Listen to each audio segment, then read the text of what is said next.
Welcome to the CEO.com show. My name is Clint Betts. Make sure you get the CEO.com app. We have an app. We have an Apple TV app. We have an Android app. We have an iOS app, which is different than the Apple TV one. That's the one on your phone. We got Roku, the little remote. It's very cool. We've got Amazon Fire TV. Basically, wherever you get apps, CEO.com is there. Make sure you download the CEO.com app. It's free. And what you get is exclusive content and other things. And the and other things thing is intentionally vague. I don't even know what it means. And other things. Download the CEO.com app today. You're not going to want to miss it. And I don't even know what that means. Anyway, let's move on. On today's show, I'm talking to Andrew Smith, who started Savory Fund and a whole bunch of other things. He's had 3 amazing tech exits for tech businesses, went into the restaurant business, has done incredibly well. You're going to love this conversation with Andrew. He's the founder, managing director, all these different things of Savory Fund. I hope you enjoyed the conversation. This is me and Andrew.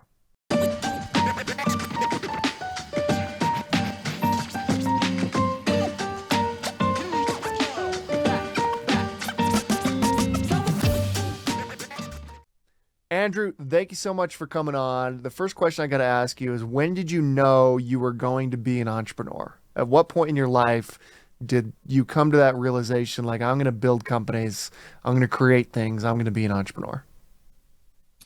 I think the first time I thought about that was my dad was a doctor. He was a dentist. He was a forensic dentist. He was on the crime scenes all the time and identifying people that had been killed or whatever. And I remember my father said, your dad was a forensic dentist?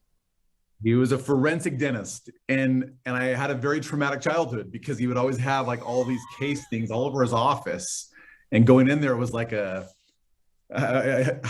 was like a Slayer video inside his office because there was pictures everywhere of people and it's just awful. I could not do it. But I remember one time my father said, you got to do something that you're going to be needed and relevant at all times. Doesn't matter what the market's doing, you'll be relevant. I'm like, okay. And he's like, you should be a doctor, a dentist. And I'm like, okay. And so I was thinking, I'll probably do that. My dad's successful. I'll do the same thing. But as I kind of saw what he worked on and like people and looking in their mouths all day and stuff, I'm like, I just can't do this. I'm going to go into business, Dad. And he's just like, okay, business is up and down. It fluctuates a lot. You really should do something that's pretty stable. And I'm just like, nah, I'm going to do business. I can't do the medical thing. So I thought early on, I was like, I'm going to be a businessman. Didn't know what I wanted to do in business, but I think early on, I knew I was going to go into business. And you started a tech company. I started a tech company, and I don't think I was thinking I'm going to go do a tech company, but I remember living in Provo, Utah, and I was with some of my roommates. A couple of them were computer science engineers, and I was going into business finance. And one day, one of them came home from school, and he said, as we were watching TV, he's like, what do you think you could do with that Jaguar commercial if you could take that commercial and you could put it on the web? And mind you, this was 1998, 1999. I mean, the web was still fairly new. Oh, yeah. And that's kind of crazy too, Clint, because we can actually say in our lifetime, the internet started, right? Like none of our kids would even understand. We grew up with it. And I'm like, yeah, that would be really super dope. And he's like, I think I'm going to come up with that way of how to do that. So he built this codec and we had this technology. And sure as enough, the first person I called just to see if we could sell the technology was Jaguar. And we showed them how we had created this commercial and put it on the web. And they were our first customer. And I said, of course, we can send this out to the web and to your customers and everything else. And I called him and I said, dude, I just signed Jaguar. We've got to go ahead and build a tech. So we actually took the plane off the runway before we even had tech. And we started from there. We started building this cool streaming media technology. And that's what we did before, of course, the .com world blew up. But that was my first venture, was in streaming media within the tech world. Well, how did that go? Like you said, like the .com bubble blew up, but how did that go for you? Yeah, it was tough. It was tough because we had all the things in the makings that you would want in a business. We had this really cool technology. We were a super hot company here locally, where we were in the fabric of the community. We were known. We had people coming wanting to work with us. We were making waves. We were, working with clients from the East Coast to the West Coast, and it was super fun. It was exciting. It was a lot of momentum. They had raised some private equity money. And of course, the 2001 bubble hit. And we were really pre going out to market or doing a big round when the market, of course, crashed. And when that crashed, it's a tough spot to be in when you're a CEO and you have employees and responsibilities and shareholders, and a market shifts like that much, like it did then. There were many nights I was looking at the ceiling going, I'm 25 years old, 24, I think at the time. What the hell do I know how to deal with a market crash, right? But the nice thing is we had some really good customers that didn't fire us. And so we kept on having those revenues through the dot-com bubble burst. And we ended up selling our company to one of our biggest competitors out of Huntington Beach, on the backside of the dot-com bubble. So it actually turned out better than it could have. And I think a lot of that was just resiliency and the tenacity we had as a team. But it was a painful journey, and one that I'll never forget. I mean, I still feel the pains you feel when you go through a market shift like that. It was tough. Well, what leadership lessons did you learn during all of that? How did that transform like how you led the company? Yeah, I think led that company and then led every company since then. And that is when, how you look at that circus guy that's like spinning the plates and they're all perfectly spinning and they got their toes up stuff. Like, how the hell is that working? But the plates start doing this sooner or later, and then they start dropping. And I always have thought with my executive teams too of businesses, I'm like, listen, the plates are all just spinning. They're killer. We're doing so good. And that's when I actually get the most nervous, because things don't just keep going that way forever. They just don't. And businesses that are growing like this right now, every single day, doesn't mean that they're going to do that forever. Some companies do. I mean, Apple has, for the longest time. But for the most part, I learned that you just have to be ready for the unknown, because the unknown most likely is going to happen sooner or later in your journey. You're going to hit a wall and you're going to have to reinvent yourself or pivot or come up with a new strategy to get around work around those issues. And I think that that's what I learned. And that, boy, it really matters to have a loyal team, people that are dedicated to the cause, dedicated to the company, because that's when you need them the most. And I feel like that's when I've galvanized the most with my teams, is when we've gone through the hardest times. So when I was a young whippersnapper, an entrepreneur, right, a young kid, I owned a deli on Center Street in Provo, where we talked about this. You were a restaurant guy. I was a restaurant guy, and I was terrible at it, by the way. Your fund, which we'll talk about in a second, would have never invested in this deli. It was great. I was like naming sandwiches after. I was naming sandwiches after like Bob Dylan and the Beatles and stuff. Like I couldn't have cared less about it. I was just like, how do I, not work at a call center while I'm going to school, right? Yeah. And so, I was doing this, and then as soon as I could, I sold the thing and I got out. Most people get out of the restaurant business and go to tech. That's what I did. As soon as I could, I got out of it. You did the reverse. You started in tech and then went into the restaurant business. How did that happen? Yeah, it's because I went from tech to tech to tech. So I sold my first company, didn't really enjoy being a public company. We were public. We, of course, were reporting to the street every quarter. And it was an experience for a young 25-year-old entrepreneur. It was a great experience. But after 3 reporting quarters, I decided to leave, started another company that was a financial software and sold it to one of my clients. And then started my next one, which was a construction software in the tech industry, but within the construction and finance industries. And it was fantastic. I loved it. Again, raised a nice large round from a San Francisco Bay private equity firm, had an unbelievable board of directors, had an unbelievable team, signing construction companies and developers across the nation, and actually in North America, up north, in Canada. And again, it was like everything was this, Clint. It was just incredible. It was like nothing can go wrong. All the plates are spinning again perfectly. And that damn 2007, 2008 cycle hit, right? Yeah. And so I'm like, I time things perfectly wrong. Like, so everybody thinks, oh, Andrew's so successful. I'm like, no, I actually time things perfectly wrong.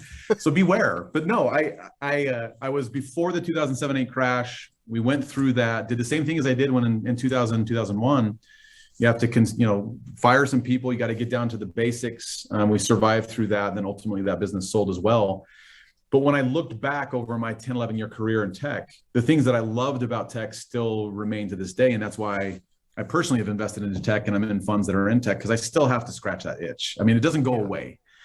But the one thing that I was really intrigued with is I looked at different segments of the market that I was intrigued with were the ones that were less affected by the cyclicality of the markets. The ones that are more shock absorbent are the ones where whether the market is up or down, you still need and you still spend in that segment. And that was food and beverage. And I don't know if it was because I was from Chicago and, you know, it's more of an eat out town. And I was kind of, I guess, a foodie. People say, well, I'm a foodie, so I should go into food. Not necessarily. But I just thought, you know, it's a segment that as you look at it, it's just always growing. And it doesn't have these big shocks up and down, you know. And I'm like, boy, that would be sure nice if I didn't have to prepare for another gigantic shock. Now let's fast forward 12 years and think about a pandemic. But no one would have ever been able to tell me that it was going to have a shock like that. But for the most part, I was happy about it being more stable. So what was the first restaurant you bought, and what was that process like? What was the decision-making process with that? How did you come about it? Yeah, there's really three ways you enter the industry. You come up with an idea, you get your grandma's recipes, you get someone that knows anything about cooking, or maybe you come up with it. And then you set up shop. You go find a piece of real estate, you open it up, and you hope that your neighbors and their friends and their friends and their friends come. That's pretty risky, right? I mean, that's super risky, but that's the way that the whole fabric of the restaurant industry begins. The other way is to find someone that's done that and has done that repeated multiple times and then started to franchise. And you're like, well, I really like your restaurant or your concept or your cookie shop or whatever, and I want to franchise it. So then you can become a franchise. They provide you the menu and the recipes and the know-how and the training. And so then you're kind of a presto food and beverage person because of the franchise segment. The other one is that you can find a brand that has done the same thing that hasn't franchised, get involved with them, and then just be a corporate owned enterprise, partner with them, buy in, buy them out. So that's really the three ways you can get into the industry. When I was getting into the industry, I thought, I am good at finance and building businesses and raising capital and leading a team, but I don't know the damn first thing about restaurants, right? Did you call your parents and you're like, hey, does grandma have any cool recipes that I could? Secret recipes that would be amazing? and they said no. They said no, and we have none. So it's like, we didn't eat well as kids. You don't want to do that. Yeah. So, you know, the one thing that we looked at, my wife and I, is we thought, well, where do we like to go to eat? And before this, we were talking about one of your favorite restaurants in Provo. Mm-hmm. It was similar for us. We used to eat all the time at Nieder's Bakery and Cafe. It was a local bakery and cafe shop, had 4 units. They were building their 5th. And they had been around for like a decade. And I approached the founders and said, I'd love to be involved in Nieder's and build one up next to my house in Highland, Utah. And so they gave me the rights to do that. And we opened it up, and we were presto restaurant people like overnight. I mean, it took a while to build a building and it took a while to be taught, but we opened the business and we really learned the business by being in the business and doing it every day and being busy. I mean, it was busy, and it was right in the middle of a recession too. Clint, if you remember 2008, we were in a pretty horrific recession. And it was a real testament to the industry when, you know, the market was down, businesses were going out of business, the unemployment rate was crazy, if you can remember that. But the restaurant was absolutely packed, bustling. And I thought, I made the right choice this time because we're crushing it while everybody else is looking at figuring out how to lick their wounds and rebuild. Yeah, so can I tell you something? Yeah. That's the time frame you're talking about is when I owned my deli. And as Nieder's was packed and super busy, the exact opposite's happening to me. I'm blasting like "Don't Think Twice, It's All Right" by Bob Dylan and just like sitting at the cash register, waiting for someone to come in. I'm like, I don't even know if I want people to come in here. Like, this would be crazy. I got to make a sandwich. Like, what's going on here? So I know, like, I remember looking at Nieder's. I was like, so this is everything that I could never do. Like, I can't even make like one of the sandwiches on Nieder's, let alone everything that they do, because they do all the cool like desserts, all that type of stuff. Yeah, Nieder's is unbelievable, but I distinctly remember I don't even know how I made it through that time period. Luckily, everything was super cheap back then. I could never do that again. Yeah. No, Neaters was one of those concepts that in our minds was the right place, right time. It was the right type of food too. People liked the comfort aspect of it. They were a freestanding building with a drive-through. It was before fast casual, restaurants really had come into the scene. That was a new terminology being thrown away. Actually, it was the new term, fast casual. Not as unhealthy as QSR fast food, but not a sit-down tableside experience with a waitress. Better quality ingredients, whatever. I'm like, this is going to go somewhere. And we were right. We struck it at the right time. We negotiated an agreement with the founders to grow out Neaters everywhere west of the Mississippi. And the rest was history. In about an 8-year period of time, we built 50 of those. So 50 Neaters, 4,000 employees, $100 million business. It was an unbelievable run. And we learned a ton in the industry. One thing we learned is that franchising is great, but what we thought would be really unique is to actually buy into a brand, own the intellectual property with the founders, keep the founders with us, and then grow their concept to the point where it could be maybe franchise ready. And so we pivoted a little bit towards the end of that history. Oh, and as a side note, we own 72 Little Caesars too. So we did the Neaters, and then we bought some Little Caesars and kept buying them. And so we had 122 restaurants across the country at the same time.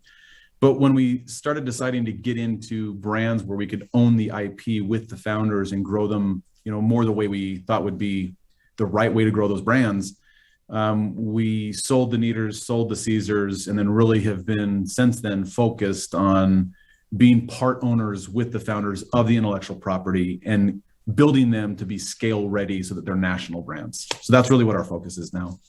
And you've done that with a number of brands like R&R, Barbecue, Mobetta's. And by the way, the Little Caesars thing is sweet because as I was owning that deli where I was eating, I would never eat at my own deli. I would eat at Little Caesars. That's where I would Little eat. Caesars, it's like $5. It's the whole day. Yeah, everybody. One pizza, that's your whole day. Yeah, if you haven't eaten Little Caesars pizza in your lifetime, you're not American in my mind. You only eat Little Caesars if you're American, especially if you have a bunch of boys at home. You bring them home, there are 30 pizzas, and you haven't broke the bank to get it. But yeah, it was a great brand. We learned a lot too with big, large franchise systems, what to do, what not to do. It was a great testing ground for us to understand that world. Yeah, I love Little Caesars. And the company you're talking about that you did all this was called 4 Foods Group. And you've since pivoted again into launching a fund where you invest in restaurant. I mean, explain what the fund does and how and what made you decide like this is the way you're going to go.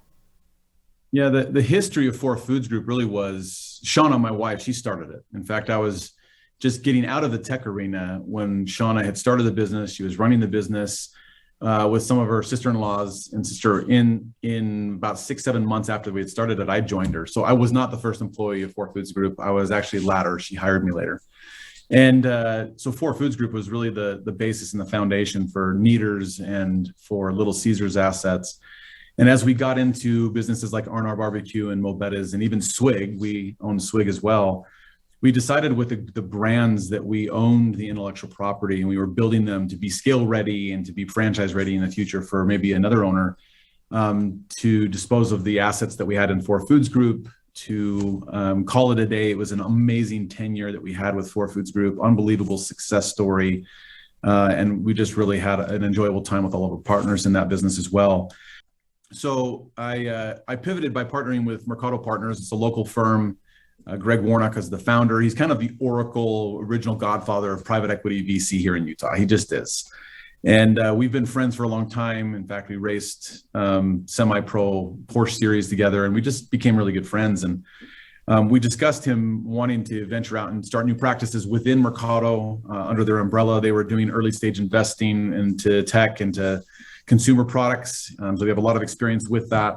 And then they were doing growth investing into as well. And the thing that was staggering to Greg is just to see the history that we had with 4 Foods and thought, oh, you can actually make money in food and beverage. I'm like, you can make a lot of money in food and beverage. And the other thing is that there's actually profit in food and beverage from day one. Like you can open up stores and businesses and they cash flow every day. So he was mesmerized by that, and a pretty short conversation together at one of the tracks of one of our races. We shook hands and I became a Mercado Partners managing director. And we decided to partner up and start a practice for food and beverage called Savory under. I want to dig in on Savory Fund And what you're doing there right now, you're investing in restaurant concepts, investing in, as I understand it, like mostly fast casual currently, or what's the focus? Yeah, the focus is the one that's the most probably safe within the market, which is fast casual. More money has been dumped into fast casual than fine dining or casual dining. But there is a resurgence of casual diners. Like if you think about even from COVID, coming out of COVID, going into a restaurant, we want experiences again. We want to sit down and have the sights and the sounds and the smells of a restaurant and not just ordering it through digital formats. So we actually see a resurgence of casual dining. So we are buying a couple tableside service, sit down casual dining establishments, but it's mostly fast casual and then the premium QSR, quick service restaurants as well. Okay, this is great news because I'm going to pitch you an idea right now. Pitch it to me. I want to hear it. And I call it slow casual, like as slow as possible. Is my restaurant? I'm not kidding. It could be a 3-hour experience. Here's my idea for you. So I love Dutch oven cooking, like the cast iron cooking. Oh, who doesn't like that? Unbelievable, but it takes forever, right?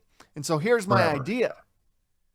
It's like an outdoor restaurant where you go, right? You bring your family, you bring your date, whoever. And we make you Dutch oven food, like Dutch oven chicken or potatoes, whatever. It doesn't matter what it is, right? Because anything that's cooked in a Dutch oven is amazing. Maybe during the summer, you've got like the fireplace and you roast some marshmallows in the summer. Maybe in the winter, you're in like a trailer or something. I have no idea. But this is like slow, casual stuff, but high end. What do you think? Okay, what do you charge for it? Because the way you make money is turning people out. Clint, you're gonna have to charge like $50 each of those cookies.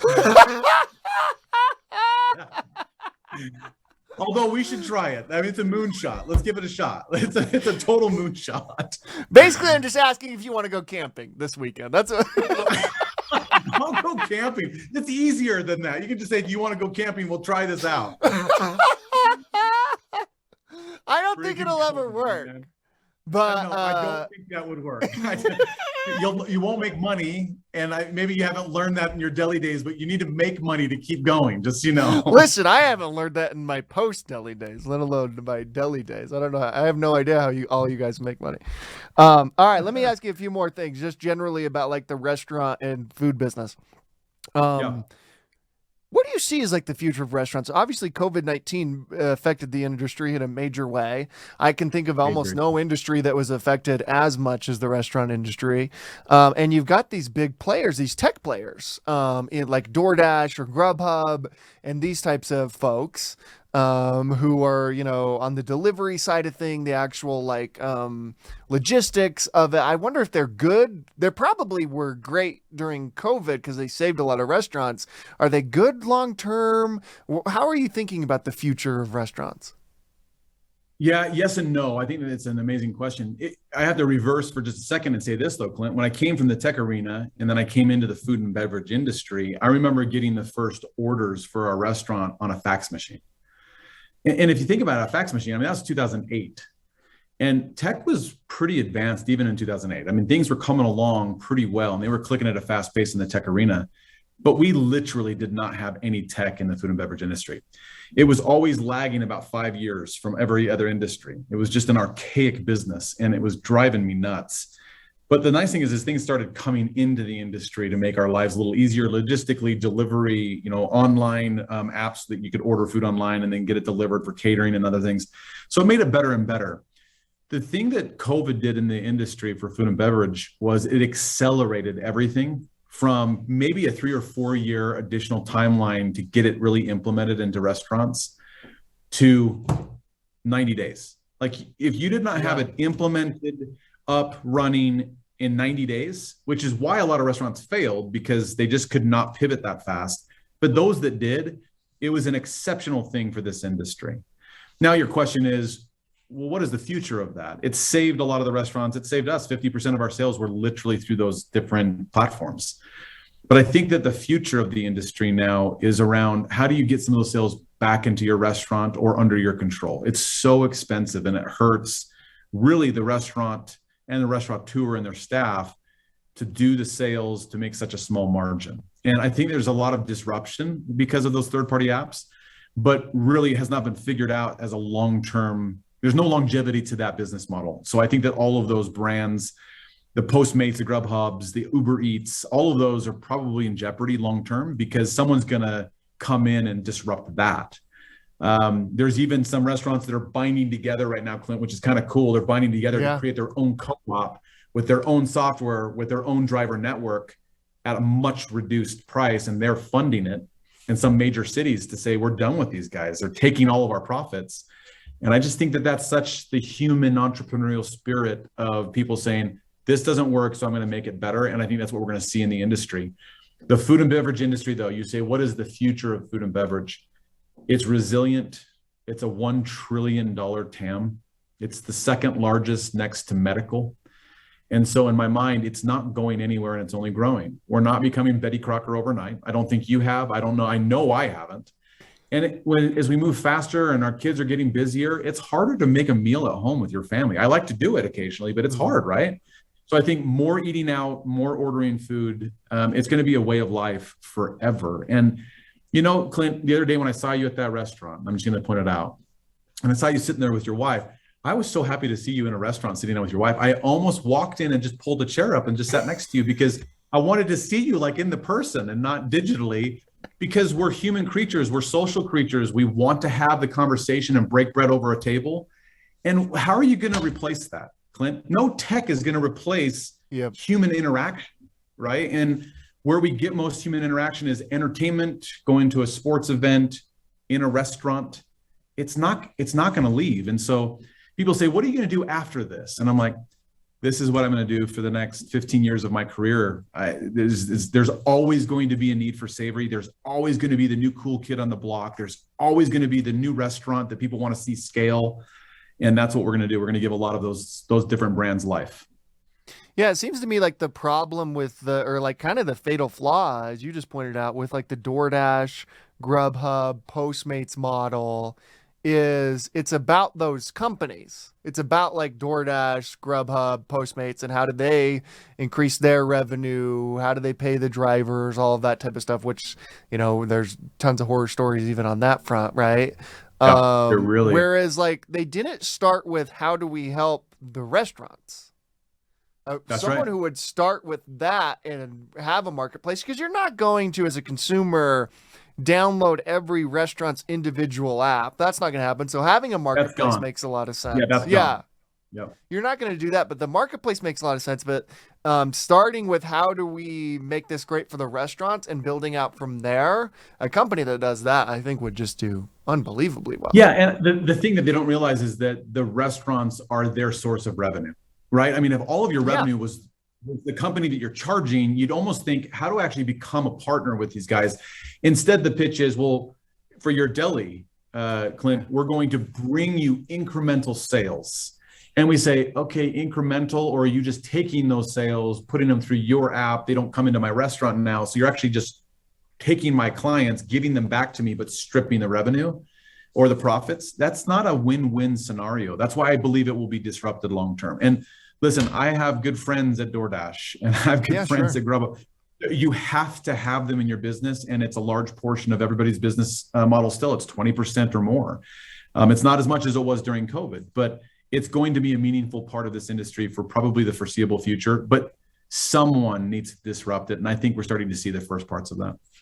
Yeah, it's not going to be like how Google or Facebook disrupted the media industry or like the news industry. Like that, you know, who cares about that? And they had their own like problems, but the restaurant stuff and like actually making sure that these restaurants are successful. If you're not starting there, then this is only a stopgap solution that maybe it's a stopgap right now. And and it's working, right? We're all ordering from them. We're all busy, but something else will come along. But the industry as a whole, the industry is more stable than it's ever been.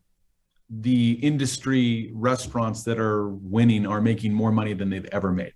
So people thinking, oh, I feel so bad for the restaurants. It's actually probably one of the most profitable times for restaurants. Labor is tough. Commodities are tough right now. There's issues we're dealing with in the industry that we've never dealt with And I would say that most people would say I'd go back and deal with just the COVID effects than all of these effects today because of the tail of the COVID effects. But at the end of the day, this industry is here to stay.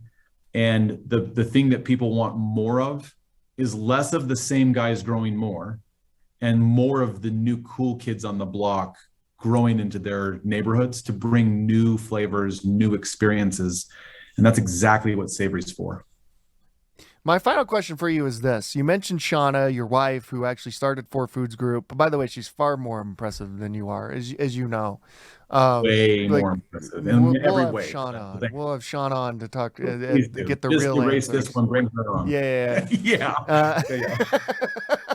And she lets you grow your hair out. Like there's a whole bunch of like he still hasn't cut it off. I mean, it's amazing. unbelievable. Yeah. But I want to ask you this in all seriousness. You have one of, at least from the outside looking in and me knowing you pretty well, you have one of the most successful marriages I've ever seen. How do you do that? Unbelievable. We talk about it all the time because we just enjoy the hell out of working together. And I think it can work. There's a lot of marriages that start businesses and then sadly they end the marriage and the business, or the marriage ends and the business goes and you got to split it up. And I just look at that and thought, they probably were swimming in each other's swim lanes like this down the lane in the swimming pool. And for me and Shauna, this is my swim lane and her swim lane's right here. And a lot of times there's other people in between our swim lanes, so it's even further apart. But the amazing thing is that I respect her in her swim lane and she respects me in my swim lane. And we communicate a lot about our own respective swim lane. Meaning I would say, Shauna, what do you think about this? Is what I'm dealing with. What are your thoughts? And she gives me just her opinion. And then I take it along with everybody else's and I make the decisions in my swim lane, and then vice versa. When we both make mistakes, we don't say, well, I told you should have done this, whatever. It's always just very much so supportive. We're learning as we go. And I always say this, Clint, and I would say this to any couple out there, whether they're in business or not, but in business for sure, it's really, really, really good to like each other, and to stay in love and like each other makes business really easy. And I actually genuinely love and like my wife. She's the coolest chick I know. I want to be with her all the time. And so it makes it easier to not, have the friction. But I always just say, if it doesn't work out after a day and it's really frustrating, go make out, because it's always going to be better the next day. I promise. But the last thing I was going to say is that you have the kids in it too, and kids pull pressure on all of us, right? We're all busy. We're trying to conquer the world. You're trying to conquer the world. We're all pulled into this competition of trying to become great and build great businesses. And then you're like, well, how do you have work-life balance? And how do you make it so that the kids are taken care of and they feel like they're cared for and that you love them? And Sean and I early on just said, you know what, we're just going to have life. And we're going to make sure that life works out. And when I say we just make it so that life works out, our kids' lives and our lives, we just make them work together by including them in everything we do. We let them know what we're working on, what our challenges are, how we're overcoming them. They tell us about theirs. We work together on overcoming theirs. It's a very open relationship with our family to make sure that if I take a call in the middle of a vacation, my boys are not like, oh, got to take a phone call again. I mean, you don't even care about me. No, they understand I'd have to take that call. And then after, they're like, how did it go? What happened? What was the decision made? Include your kids. They're more curious than you think. And that helps a lot make the marriage work too. That's beautiful, my friend. And you've raised some incredible kids. So congratulations on that. Yeah, thank you very much. Andrew, come back on. We got to have Sean on as well, as I mentioned. I really appreciate talking to you as always. Always, congrats brother. on everything, and I'm excited to see how the fund continues to be successful. Yeah, it's gonna be a good run. We got 5 brands now, 2 more coming in a couple of weeks that will be announced, and we have more on the on the horizon. So it's gonna be really, really fun. It's amazing. Thanks, my friend. Take care, brother.